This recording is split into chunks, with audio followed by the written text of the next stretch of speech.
উচিত কথা কজন আর ভালো লাগে, চরিত্রের সাথে মিলে গেলেই চিনির স্বাদটা লবণের মতো লাগে। হ্যালো ভিউয়ার্স, আসসালামু আলাইকুম। এখানে কিছুটা ছোট মাছ নিয়ে আসা হয়েছে। আমার শাশুড়ি সেগুলো কাটছিলেন, সাথে আমার ছেলেও কাটছিল। কী বলবো তার কথা, সে নাকি তার দাদুকে হেল্প করবে। এখানে খেলনাগুলো ফেলে রেখে সেও মাছ কাটছিল। মাছগুলো দুপুরে আনা হয়েছে আর আমি তখন রান্নায় ছিলাম, যার কারণে আমার শাশুড়ি একাই মাছগুলো বানালেন।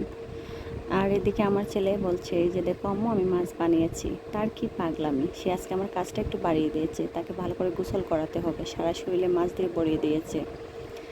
এই তো এখানে আমার শাশুড়ি মাছগুলো পুকুর থেকে ধুয়ে নিয়ে আসলেন। এগুলো এখন ফ্রিজে রেখে দিব, কেননা আজকে রান্না করব না, আজকে দুপুরে রান্নাটা শেষ হয়ে গেছে। আর আমার ছেলের কথা কি বলবো, তাকে গোসল করিয়ে দিয়েছি, এখন তাকে ভাত খাওয়াবো, সেজন্য ভাত নিয়ে আসলাম রুমে। সে নিজে না খেয়ে বলছে আম্মু বিড়ালকে ভাত দাও। এখানে দুইটা বিড়াল চলে আসছিল, সে বারবার নিজেও ভাত দিচ্ছিল আর আমাকে বলছিল আম্মু ভাত দাও।